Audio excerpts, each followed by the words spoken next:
So back in June, I told you all Evolution has sent me one of their R255MS sliding mitre saws to test out.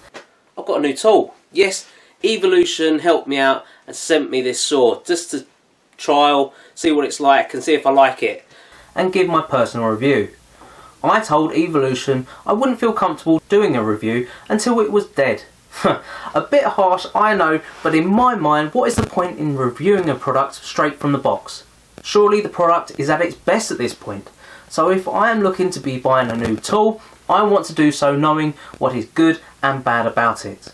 I don't want to watch someone reviewing something because they have either been told to do so or coached into saying only good things. So let's start off by saying I have not been paid to do this review, although the saw was given to me by Evolution. Nor have I been told or had this video edited by Evolution to include or remove certain information. Before continuing, I would like to say Evolution multi-purpose blades are only rated to cut mild steel without protective coatings, including hot rolled or black dipped mild steel, which reduces blade life too. The tips are hand welded by Mitre in Japan, so can lead to variables including human error between each blade. That being said, let's get on with the review. Straight from the box, it was evident there was an issue with the setup. The positive stops for the beveling of the saw head to a perfect 90 and 45 degree were not set correctly. Luckily, I do have a digital angle finder and didn't take me too long to fix. You can also use a quick square if you don't own one of these. With these two stops set, I pulled the saw its full cutting width of 300mm. Now as you can see in this video, I have kept the angle box in place and it clearly shows over the distance the angle differs in different places. Now I hear what you're all going to be saying, it's only out by half a degree. But what would that mean at cutting something over the full 300mm? I put it to someone recently about making boxes using this saw. They suggested if you're going to be doing so, then you would obviously cut all your wood parts on a table saw, where more precise cuts could be made. Now I simply replied that not everyone may have the luxury of a table saw, and maybe the space requirements only enable them to have a saw like this. Therefore, I would expect this saw to act that way. In my experience and in having a difference in the degree along its full pull of 300mm, this would make this saw unable to give you the accuracy needed to make a true mitre cut. A laser is provided under the blade housing that projects a true cutting line. For me, this is nothing more than a gimmick, similar to a curved or 3D TV, in which they are nice to have but do nothing to improve the viewing pleasure of the TV itself. It's nice to have a laser so you can see exactly where the cut will be, but I have found this laser doesn't line up correctly, needs constant adjusting, and unless you work in the dark, it's just plainly hard to see. Whether this is down to the power of the laser itself, I am unsure, but it has been kept off since I last tried to fix it. Now if we look at the bed of the saw, you will see that I have one sticker. There used to be two, but when I began cutting metal, due to the sparks that this machine makes, I had a lot of hot pieces hit the stickers and melt through. This in turn ruined the sticker, so it needed to be removed so it didn't interfere with cutting. The stickers are annoying, and you will be best to remove them as soon as possible, as they do not give you a true flat surface when they are on. I started talking about cutting metal, and as I will explain, I was cutting metal far beyond this saw's capability and true use. But that was my personal preference, and I would highly recommend you didn't do the same. Having said that, the saw, when cutting metal, throws crazy amounts of shards absolutely everywhere.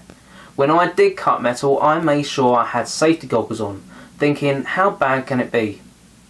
Well, going by the looks of my arms after cutting, I had some burn marks where I was hit by hot shards and it burnt through my skin. This is wholly my fault, as I should have been wearing something with long sleeves to cover my arms and my body. But it was 32 degrees and there was just no way I'd be putting more clothes on. Do what I say and not as I do. When cutting metal for the ultimate bike shed, I found it best to lock the sliding carriage down so it was fixed in a plunge position. This helped the vibration coming from the machine as the saw cut through. Now vibration. This machine vibrates a lot. The vibration is enough to shake the locking bolts out of their sockets, and I ended up spending far more time looking for them under the table than I would have wanted. Keeping on the subject of plunging this saw, you will see that you have a depth stop.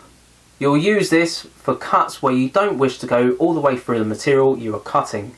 For example, half lap joints. This is a great strong joint and adds lots of surface area for the glue to create a really strong bond. I have found that with the majority of the screws on this saw, the plunge stop is exactly the same. I've used this feature on cutting some metal recently and found the first plunge to be fine, and then the piece begins sloping downwards throughout the cut.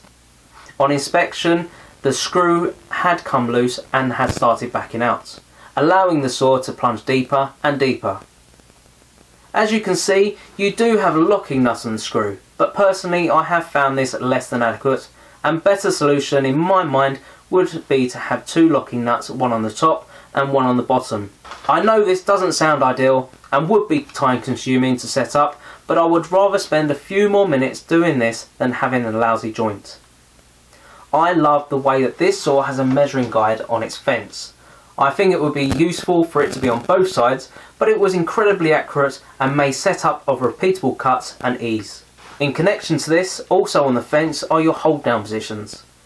They are located far enough from the blade that the bar you insert with a clamp attached will hold the material at a safe distance from the cutting blade. My issues with this are that the clamp is made in a way that you are unable to clamp small pieces down safely to perform a cut. I found this out the hard way when I was cutting 8mm round bar stock. The clamp seemed to hold the material well, but as soon as the, once again, vibration started, the clamp would begin to slip and the bar started to move. This then moved to such an extent that the blade lost a few tips, and when one comes off, the others are soon to follow. The clamp needs to be better designed in a way to hold down any size material, including round and square stock. To try everything on this machine, I placed the hold down bar to the left hand side of the saw. I clamped down a flat piece of wood, set the saw to a 30-degree bevel and started cutting. The saw seemed to stop plunging after a certain depth, and when I looked I found the top of the tightening knob was hitting the plastic housing, thus rendering this option ineffective. Overall, I have to admit I was highly impressed with this saw. I know it sounds like I found fault with pretty much everything, but would it be of any use of a review if I didn't? Although this saw has a large footprint, it took everything I threw at it. It clearly states that this saw will only cut thickness of 3mm of metal, and there I was cutting rebar of 18mm thick. And guess what? It cuts not only well, but beautifully. Yes, there were sparks, and yes, they hurt when they hit my bare skin, but this saw then went on to cut a hell of a lot of wood, albeit construction grade easily. Now I want to talk to you about a subject I am not that familiar with. So I am going to have to ask the wife instead. Would you buy shampoo and conditioner in one? No. But why? It does shampoo and it conditions, it's cheaper, and it saves room from 2 bottles to 1. Because even though it does both things at the same time, as far as I'm concerned, it doesn't do it at its best. Now I ask this question because just like this saw, it does the job of 2 things. Obviously, the average price of £150 being a big factor in choosing this saw, and the fact it will take up less space in a compact workshop, and to some extent it will do the job of 2 machines. But it does not function as well as the 2 individual machines. Does it cut wood? Yeah, very well, and can use the original blade with the saw along with any others you may wish to purchase to improve the cut. Does it cut metal? Yes, but only to a certain extent. The blade will dull quicker, and going between wood and metal will mean you will get progressively worse cuts with wood. For me, a typical life expectancy of a blade will last anywhere between 1 to 2 months, depending on use of material I cut. Cutting wood creates dust and fine splintering. Cutting metal, however, creates hot, harmful shards that fly anywhere and everywhere, and when they come into contact with you, they are going to hurt.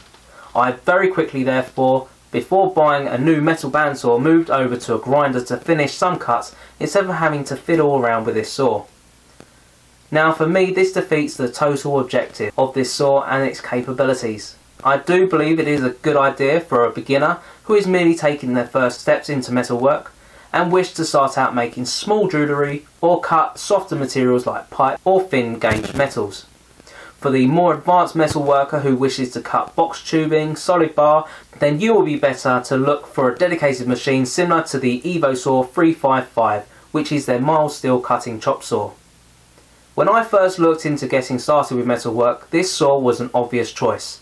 The newbie in me saw the fact that this cut both materials, and the space saving was obviously a huge issue for me in my small workshop. Since I've been able to trial this saw, I have since come to believe it is not the right choice for me. I am going to continue using the saw as a dedicated wood cutting mitre saw, and will eventually change the blade for something more fitting and to my own personal tastes. The accuracy I can achieve with this machine in terms of angles and mitres far outweighs the cuts I have previously done on my old saws. Now, anyone wishing to know my background in this type of machine, I've grown up always with saws and tools, starting with my brother's large range of DeWalt power tools, moving on to my own first DeWalt sliding mitre saw, and then a range of other saws throughout the years to suit my needs. I know how to handle and use these saws and how to best set them up. I have plenty of experience with other brands and can use this experience to guide others in choosing the saw right for them. I managed to catch up with the Evolution design team at a recent tool event. I managed to speak to them about my findings, which I have highlighted in this video, and they did something I was rather amazed about. They listened. Not only did they listen, but they took notes. They suggested the vibration and the difference in angle being an issue with the motor mounting and bearings in the sliding arm, and of course I feel the issues I've had with this saw would be covered by their excellent warranty. I just wonder how other brands may feel if I was to do the same with them.